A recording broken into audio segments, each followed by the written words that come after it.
ಚಿರತೆ ದಾಳಿ, ರೈತ ಪ್ರಾಣಾಪಾಯದಿಂದ ಪಾರು. ಗುಡಿಬಂಡೆ ತಾಲೂಕಿನ ವರ್ಲಕೊಂಡ ಗ್ರಾಮದ ವರಹರಿಗಿರಿ ಬೆಟ್ಟದ ಮೇಲೆ ಇರುವ ಚಿರತೆ ಕೇರೇನಹಳ್ಳಿ ಗ್ರಾಮದ ರೈತನ ಮೇಲೆ ಚಿರತೆ ದಾಳಿ ಮಾಡಿದ್ದು, ರೈತ ಪ್ರಾಣಾಪಾಯದಿಂದ ಪಾರಾಗಿರುವ ಘಟನೆ ಜೂನ್ 1 ಮಂಗಳವಾರ ನಡೆದಿದೆ. ಕೇರೇನಹಳ್ಳಿ ಗ್ರಾಮದ ರಾಮಕೃಷ್ಣಪ್ಪ ಎಂಬುವರು ಚಿರತೆ ದಾಳಿಗೊಳಗಾಗಿ ಪ್ರಾಣಾಪಾಯದಿಂದ ಪಾರಾಗಿರುವ ರೈತ. ಇತ್ತೀಚೆಗೆ ವರಹಗಿರಿ ಬೆಟ್ಟದ ಮೇಲೆ ರಾಜಾರೋಷವಾಗಿ ಓಡಾಡಿಕೊಂಡು ಬಂಡೆಯ ಮೇಲೆ ವಿಶ್ರಾಂತಿ ಪಡೆಯುವ ದೃಶ್ಯ ಡ್ರೋನ್ ಕ್ಯಾಮೆರಾದಲ್ಲಿ ಸೆರೆಯಾಗಿ ಸಾರ್ವಜನಿಕ ವಲಯದಲ್ಲಿ ಭಯದ ಭೀತಿ ಹುಟ್ಟಿಕೊಂಡಿತ್ತು. ಚಿರತೆಯನ್ನು ಸೆರೆ ಹಿಡಿಯಲು ಅರಣ್ಯ ಇಲಾಖೆ ಸಿಬ್ಬಂದಿ ಬೋನ್ ಕೂಡ ಅಳವಡಿಸಿದ್ದರು. ಈಗ ಪುನಃ ಚಿರತೆ ವರ್ಲಕೊಂಡ ಬೆಟ್ಟದ ಪಕ್ಕದಲ್ಲೇ ಕೇರೇನಹಳ್ಳಿ ಗ್ರಾಮದ ರೈತ ರಾಮಕೃಷ್ಣಪ್ಪ ಎಂಬುವರು ಕುರಿಗಳನ್ನು ಮೇಯಿಸಲು ಹೋಗಿದ್ದ ಸಂದರ್ಭದಲ್ಲಿ ಏಕಾಏಕಿ ಚಿರತೆ ದಾಳಿ ಮಾಡಿದೆ. ರಾಮಕೃಷ್ಣಪ್ಪನಿಗೆ ಬೆನ್ನಿಗೆ ಗಾಯವಾಗಿದ್ದು ప్రాణాపాయದಿಂದ పారాగిದ್ದಾರೆ.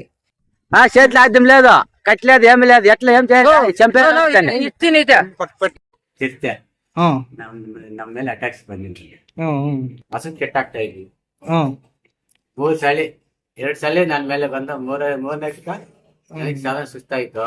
ಆದ್ರೂ ಇಲ್ಲಿ ಉಗುರ್ನಾಗ ಇಲ್ಲಿ ನೀವು ಒಬ್ಬರೇ ಹೋಗ್ತಾ ಇದ್ರ? ನಾನು ಒಬ್ಬನೇ. ಕೈಯಲ್ಲಿ ಏನೂ ಇರ್ಲಿಲ್ಲ? ಇಲ್ಲ, ಏನೂ ಇಲ್ಲ, ಏನಿಲ್ಲ.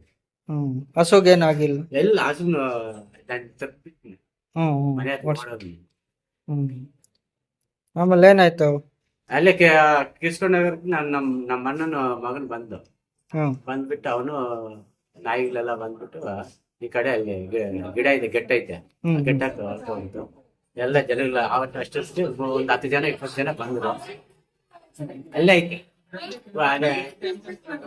ಇದಾಕೊಂಡು ಅಲ್ಲೇ ಇತ್ತು. ಅವರೆಲ್ಲ ಬಂದು ಎಷ್ಟು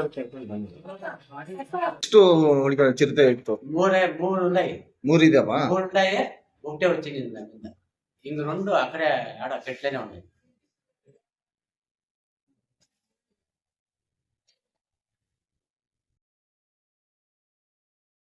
చెరువు అంటుంది.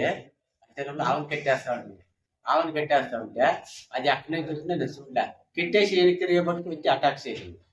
ఇట్లనే ఆయన తెప్పించుకోండి మంచిగా ఇదిగా ఈ తగ్గి అటాక్ చేసేపటికే మా అన్న కొడుకు ఉండేది. కిల్లుకునేపటికి వాడిచ్చాను.